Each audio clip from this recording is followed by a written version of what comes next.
Hundreds of years ago, the first Chinese came to the far-flung southern tip of the African continent, most of them originally from southern China.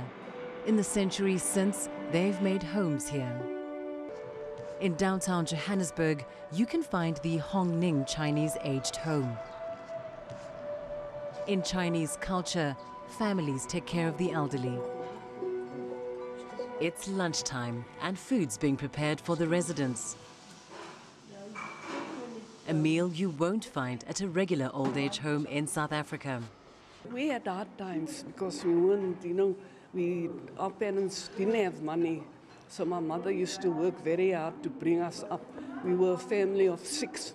And then we went to the colored school because those days they didn't allow us to go. But the history of the Chinese in South Africa goes back far further.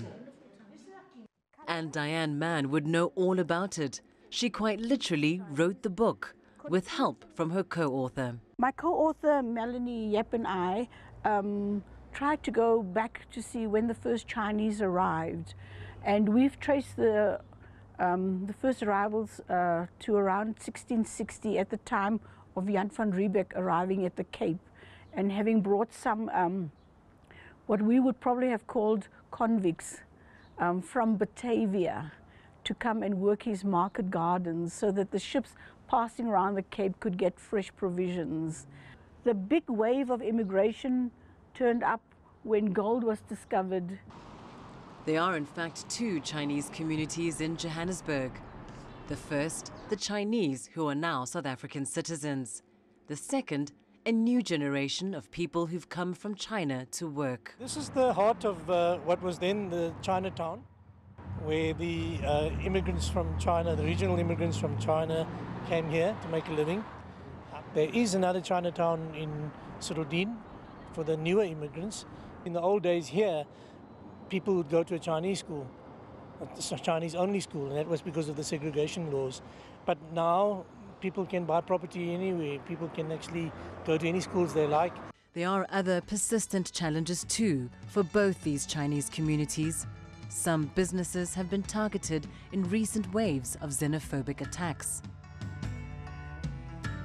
But Chinese communities in South Africa also do their part to help the country they've grown to love. Donating to children's homes, for instance, and helping firefighters during recent disasters. So heartwarming for us to be able to have the support of the Chinese community here locally. They've gone above and beyond. South Africans too have been getting to know China better. Chinese New Year has in recent years become an event for all South Africans. The most important cultural event on the social calendar for China.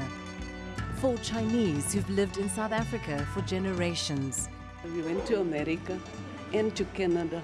But then he didn't like it. So he says, no, South Africa is his home, and we came back. For Chinese who are seeking new opportunities here. And for South Africans who are keen for closer contact with an ancient culture. Lindy Mtongana, CGTN, Johannesburg, South Africa.